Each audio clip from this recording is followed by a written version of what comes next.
Thank you. Nitwa Koporo, ndi umuhungu. Ariko ndi single ariko kuba single kibintera nuko ngiye yongiye mu rukundo sindambamo pe. Kubera yuko yongiye mu rukundo ugira ngo ngiye muri toilette sinshobora kumaramo umwanya munini. Nakanya gato urukundo rwanjye bari view once. Ariko mbona biterwa nuko mfuha, buriya ndafuha cyane, ndafuha no bitari ngombwa kuryo na mama mufuhira. Noneho mbere essence tarazamuka ngo mushwanishe na papa batandukane. Hari gihe nigeze kubona ari kumureba kana ko mujisho, papa ari kureba mama kana ko mujisho. Byarambabaje ngira ishyari mitamatandukanya buri wese acukwe. Ariko gutandukana kwabo byagize ingaruka ikomeye kuri papa gusa. Kubera ko nawe inkundo yagiye ajyamo nyuma yo gutandukana na mama, ntago zagiye ziramba. Nk'ubu ngiye kubabwira ukuntu yakoze break up n'umugabo basanzwe basangira agacupa mu kabari. Bapfuye ngo nuko yamuhamagaye kuri telefone ntamwitabe. Wari umunsi umwe bari gusangira agacupa, hanyuma bugorobye arangije aramubwira ati papa Koporo urabona turatashye burije mu rugo iwanjye nta muriro w'amashanyarazi mfite, ariko untwariye telefone ukajya kwinshagira ko umuriro wanshiranye, byaba byiza naza kuyifata mu gitondo. Papa aravuga ati ni wowe nshuti yonyine mfite, abandi bose bamvuyeho ntago nakwanga gucangira telefone, zananye tware mu gitondo uraza kuyifata. Papa arayitwara ajyana muri salo aricomeka, ageze mu rugo hanyuma yicometse telefone mu gitondo icometse muri salo. Papa aragenda muri salo ashaka guhamagara wa mugabo nyirayo, aramuhamagara inshuro ya mbere telefone yikuraho, amuhamagara inshuro ya kabiri telefone yikuraho, inshuro ya gatatu ngiye kumva papa aravuze inshuti ni Yesu pe, n'uyu mugabo nanizeye inshuti yanjye nawe amveho, muhamagara inshuro ya mbere ya kabiri telefone yikuraho ndi kwireba yange kuyifata, inshuti ni Yesu pe. Byibuze yaba iri compose kumuhamagara kanga kuyifata mbibona. Papa ararakara bigira ibintu bya danger. Bukeye nka saa 4 uwo mugabo wasangira agacupa araza aje kumureba, asanga papa yamurakariye. Amuraza se papa Koporo ko arakaye byagenze bite? Ati ngo uhamagara inshuro 3 zose utamfata. Ariko nari kugufata gute telefone iri hano? Ubundi urashaka kumbwira iki? Nandi kukubwira ngo uzufata telefone yawe. Ukibaza ukuntu ari buyitabe kandi atari kumwe nayo, kumva ni ikibazo gikomeye. Ladies and gentlemen, Leta y'u Rwanda mbere na mbere mubanze muyihiriza amashyi mbere ko mvuga iki kintu. Leta y'u Rwanda yateye imbere mu bintu bijyanye n'isuku n'umutekano, ariko muri aka kanya munyemerere mvuge ku isuku. Yashyizeho ikintu cya public toilet cyangwa se ubwiherero rusange. Umunyarwanda hava kagera mu gihugu hose yakeneye kwikiranwa n'umubiri ahita bikurikirana byihuse, ashobora gutanga ibiceri desa agakora ibikomeye cyangwa agatanga ibiceri 200 agakora ibyoroshye. Siko bimeze. Ariko dukeneye kwigira no ku bindi bihugu. Nagaruko byagakwiriye kugenda, iterambere rikomeza kuzamuka, rikwiriye kuzamuka tukigira no ku baturanyi, ibihugu by'abaturanyi. Niyo mpamvu ngiye guhamagara umushumba naze hano, Muhinde ngwino hano na Jonathan muze hano. Aba bavandimwe mpamagaye twagize amahirwe ejo bundi dutembera mu gihugu cy'abaturanyi cy'u Burundi. Abarundi baradusize mu iterambere mu kintu kijyanye n'ubwiherero rusange, public toilet. Abarundi pe bariherera, mubahereza amashyi. Bariherera cyane, abarundi buriya bariherera nuko mutabizi. Baradusize. Ubo ntago bakora nkatwe ngo ngurishyura 200 ngo kora ibikomeye cyangwa ngo ushyire desa ngo kora ibyoroshye.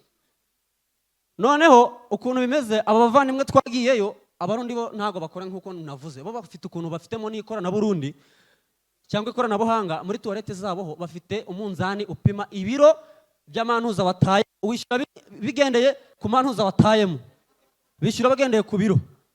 Abavandimwe rero twajyanye mu Burundi, tugezeyo baratubwira ati abaneshi n'abasobeshi ngo niba abandi bishyuza ku matoilette, sinzi uko twabita mu Kinyarwanda cyiza, munyemerere tubita abaneshi. Baratubwiye ati bavandimwe muraje muje mu bwiherero, ariko uyu munsi umunzani wapfuye, niyo mpamvu turaza dupimisha ijisho tukubwira ati wowe bitewe n'ukuntu ngana watayemwe bino biro urishyura yangaya. Twagiyemo tujyamo, habanje twese twagiyemo, umushumba yavuyemo, abo baneshi baramureba, abo bantu bishyuza baramureba ati wowe bitewe n'ukuntu ngana wowe watayemwe ibiro 3 by'amantuza. Umushumba yishyura ibiro 3. Amaze kwishyura ibiro 3, uyu Jonathan nawe abagezweho, baramureba bati bitewe n'ukuntu ngana wowe mu bwiherero nubwo umunzani wapfuye turapimisha ijisho, ariko wowe ni ibiro 2. Uyu mujama witwa Jonathan rero agira amahane biteye ubwoba, ararekana amabyatari ati reka ibintu byo gupimisha ijisho ntabwo nabyemera, twashobora tukayafata tukajyana kuyapimisha hari umunzani. Ati ngiye ntabwo mbyemera, ni gute wambwira ngo natayemwe ibiro 2 kandi naburaye? Amapera 2 nariye n'imvoka imwe nibyo byatumye ngewe nta mibiro 2 byose. Akivuga gutyo umushumba yese amukubita urushyi rwo kubituga ati ceceka wakibwa we, uzi ko turi mu gihugu cy'abandi, nge se ko nishyuye ibiro 3 nabaye iki? Jonathan itatanga amafaranga y'ibiro 2.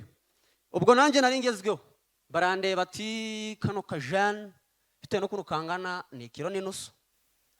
Ndangije kuko nari nzi ukuri, numvise batampenze kuko nari nzi ibyo nsize nkoreyemo. Ngende umuntu wo mu Bigogo birumvikana nasize ntayemo n'amase, nahise ntanga 1.5 kilo. Turangije ubwo twari dusoje ngewe umushumba na Jonathan, tuzi ko dusoje tubona na Muhinda aje gufunga amasentire n'amapantaro ari kuzamura. Muhinda araza yinjiye mbere ariko yasohotse nyuma. None ari kuza Muhinde, abo baneshi abo bari kutwishyuza baramureba ati uyu mwana ngo uyu mupeti ati uyu mwana bitewe no kunangana ni irobo, we yatayemwe irobo. Muhinde natangiye kumwenyura ariko atarishyura. Hari undi mugenzi w'abo bantu bari kutwishyuza, yahise aturuka iyo hirya Muhinda avuye ku bwiherero yari arimo, ngo ngo memuretse ubwiherero uwo mwana avuyemo umunzani wakoze ibiro byagaragaye. Turavuga Muhinde kamubayeho. Arangije uwo muntu ahita avuga ngo ariko yemwa ubwiherero wagiyemo harandi wasanzemo ko wageretse hayawe? Aramubwira ati wapi, nasanze bunakoreye isuku kabisa nta kintu cyari kirimo. Arangije aramubwira ati se none ibintu mbonye wowe ubikora ngaruka kwezi, hari ubwo ubikora rimwe mu kwezi ukaba bikorera rimwe? Muhinda itaratangira guhindukira amaziki, ngewe meze nk'abandi ndi nomo mbikora rimwe mbambe mbikora nk'abandi bose. Uwo mujama arareba aravuga ati ariko ndakuzura umunyarwenya buriya nyuma y'urwenya iyi ndi impano wibitseho pe, kuko bira bintu ntago ari ibintu bisanzwe. Muhinda akomeza kurakara, agikomeje kurakara uwo mujama aramureba aravuga ati ya baba akazo gashaje niko karya ubwatsi koko, umwana ungana nawe ibiro 5 byose bitayemo.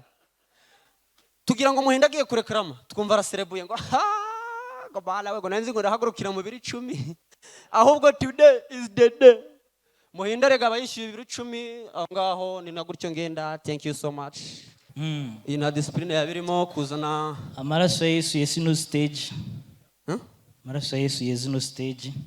Yezino stage cyangwa nayo urasiguye ibikoreyeho ibiro bingahe se? 10. Ikingaruye no gushimira abajama, urabona nari ngiye nabi ariko baramfashije, barakoze cyane, Imana ibamugisha.